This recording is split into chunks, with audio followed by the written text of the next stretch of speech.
रंगों का हमारे जीवन में बहुत गहरा प्रभाव पड़ता है। जैसे योग, प्राणायाम, सुगंध, स्पर्श चिकित्सा के एक रूप, एक माध्यम है, वैसे ही रंग एक चिकित्सा का माध्यम माना जाता है। और यह बहुत ही प्राचीन एवं गूढ़ रहस्य है, जिसे प्राचीन काल से ही प्रयोग में लिया जाता रहा है। आज के तारीख में मनुष्य इस गूढ़ रहस्य को भूलता जा रहा है, इसीलिए जीवन में अनेक प्रकार के कष्टों का, दुखों का सामना करना पड़ रहा है।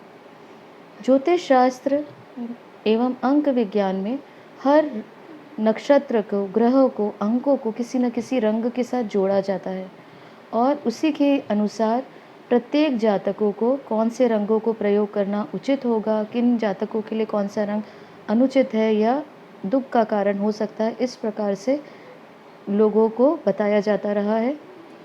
एवं यह गुण जो रहस्य है रंगों का, उसे प्राचीन काल में बहुत ही ज़्यादा महत्व दिया जाता था, रंगों को, आकृतियों को, क्योंकि यह हमारे मन बुद्धि पर गहरा असर डालता है। नमस्कार, मैं सुचेता, इंटीरियर डिज़ाइनर और वास्तु रिसर्चर। आज आपको अपनी चौथी एकल चित्रकला प्रदर्शनी की एक पेंटिंग के बारे में बताने जा रही हूँ।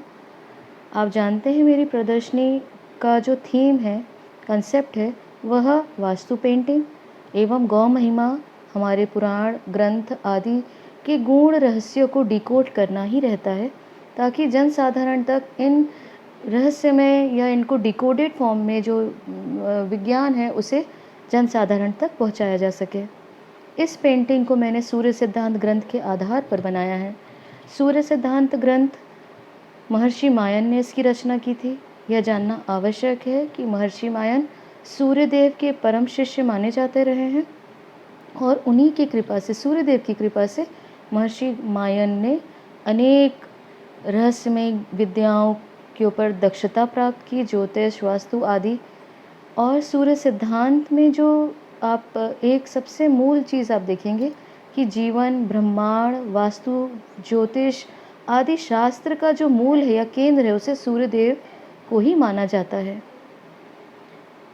सूर्यदेव प्रत्यक्ष देवता तो हैं ही, अपितु प्राचीनतम पर्व एवं मंदिरों के भी के कारक हैं। और आप देखेंगे कि जितने प्राचीन त्यौहार हैं, स्पेशली जो सबसे प्राचीन त्यौहार है वह छठ का त्यौहार माना जाता है, जिसे बिहार में आज भी बड़ी धूमधाम से मनाया जाता है। और अनेक प्राचीन मंदिर हैं जो सूर्य देवता को समर्पित हैं। इसे आप गूगल में जाके सर्च कर सकते हैं कि छठ का त्यौहार सबसे प्राचीन त्यौहार है और इस त्यौहार को सूर्यदेव को प्रसन्न करने के लिए मनाया जाता है, ताकि जीवन में सुख, सौभाग्य, सफलता आदि को प्राप्त किया जा सके।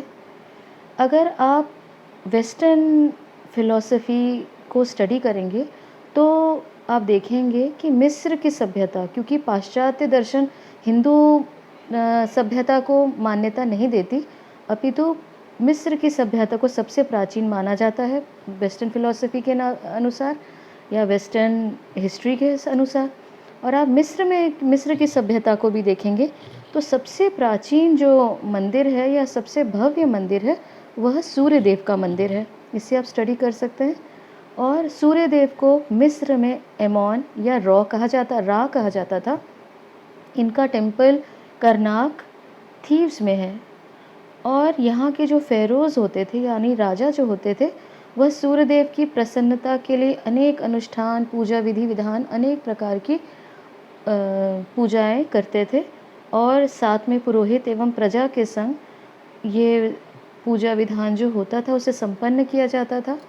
और ऐसी मान्यता है, इसी के लिए फेरोज़ जो होते थे वो इतने शक्तिशाली माने जाते थे।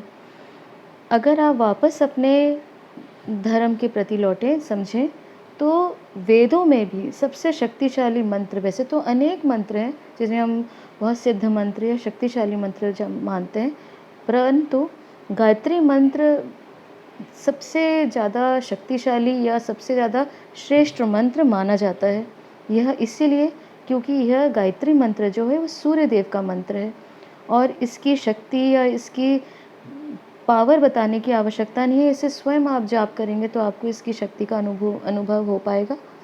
और यह अद्भुत मंत्र है गायत्री मंत्र, जिसे आप प्राप्त करके, इसका जाप करके आप जीवन में अनेक सुख सौभाग्य को प्राप्त कर सकते हैं। अगर आप वास्तुशास्त्र में भी देखें तो सूर्य देव एक ऐसे देव हैं जिसके आजू बाजू पूरा शास्त्र केंद्रित है। अगर आप सूर्य देव को समझ जाएंगे तो वास्तुशास्त्र समझना आपके लिए बहुत आसान है। इसके लिए मैं एक वीडियो बनाऊंगी ताकि आप सूर्य देव के माध्यम से पूरे वास्तुशास्त्र को गूढ़ता से, गहराई से समझ पाएंगे। और सूर्य देव की जो ये पेंटिंग हम बनाते हैं, इसीलिए बनाते हैं ताकि जीवन में आपको सात्विक ऊर्जा प्राप्त कर सकते हैं। मनोवैज्ञानिक रूप से आपको जीवन में बहुत सात्विक ऊर्जा इन पेंटिंग के माध्यम से प्राप्त होती है। अगर आप कभी हताश हैं, निराश हैं, लो फील कर रहे हैं लाइफ में, तो आप वास्तु पेंटिंग या सूर्य पेंटिंग जिसे हम कहते हैं, अवश्य अपने कमरे में, अपने लिविंग रूम या हॉल में लगाएं। बेहतर होगा इसे आप पूर्व की दीवार में लगाएं।